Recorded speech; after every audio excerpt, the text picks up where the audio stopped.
Other questions? Yes. Congresswoman Cheney said yesterday she doesn't think that Trump has any role in this party when asked about whether he should speak this weekend at CPAC. I'm curious what you guys think about her comments on that and if you agree. Well, everybody in this group is going to want to talk and answer that question, I'm sure. I'm going to be brief so I can pass it along to a few others. That was one of the most outrageous statements, but it's consistent with at least four other statements she's made in the last few weeks. As you know, some of us in this group led a charge to remove Ms. Cheney as the chairwoman, leader of the Republican conference.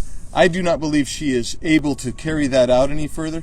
I also think she's absolutely devoid of any kind of political reading of what's going on in the Republican Party in this country. Right now, in my state, for instance, Donald Trump, were he to run again, would win the primary with something like 78 to 80% of the vote. That's where he stands. If there's no room in the party for Donald Trump, my guess is there's probably no room in the party for somebody who takes the positions that Ms. Cheney does makes the accusations that she does. She should step down. If she had any sense of shame, she would step down. And I know that Mr. Roy wishes to add on to my comments.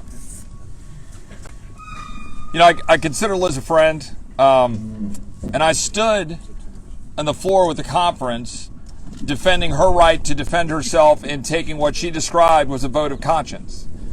I believe that's important, and so I did so. Yesterday, Liz forfeited her right to be chair of the Republican conference. You cannot stand up and make a statement that is so completely out of step with the Republican conference and where the American people who support President Trump are. I think it is unfortunate that she made those remarks. I think it was short-sighted, but I also think it was purposeful, and I think that's the problem. And I think that it is time for us to have another conversation about the leadership of the Republican conference with respect to what Congresswoman Cheney, who again I consider a friend, said. She shouldn't have said that. She did so purposely, and she did so in a way that directly undermined the conference that she leads. She did so leaving the conference meeting that she had just chaired.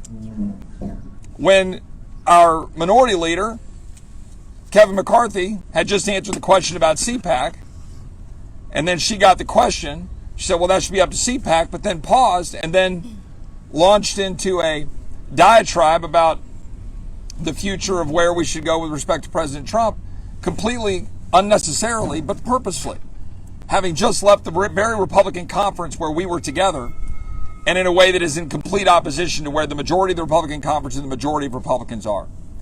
So I think we need to have that conversation going forward. I'll take a stab at this. Can I say one? Yeah, one more statement, and then we'll take one last question. I'll be happy to be very brutally honest about this. Liz Cheney and any other Republican that wants to make statements against President Donald J. Trump is a fool. They are disconnected with the base. They're disconnected with Republican voters. Liz Cheney was censured in her state.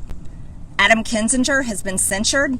Many of these Republicans that are turning their back on Trump, who they ran on his coattails, have really lost themselves. They don't represent Republicans. They don't represent Republican voters. And the people are speaking out, and they know it. They're feeling the heat, and it's going too far. The Republican Party would be much better off with people that want to move on past 75 million Republican voters that voted for President Trump. And I can't wait for his speech at CPAC on Sunday. It's going to be great. It really is. It's going to be good to hear from him again because he's been canceled, and that's wrong. Everyone in this country should be against people being canceled. But, you know, the left is okay with it as long as it fits their politics and fits their narratives. But you're not going to cancel President Trump. We'll be happily hearing from him on Sunday. And you're not going to cancel the American people.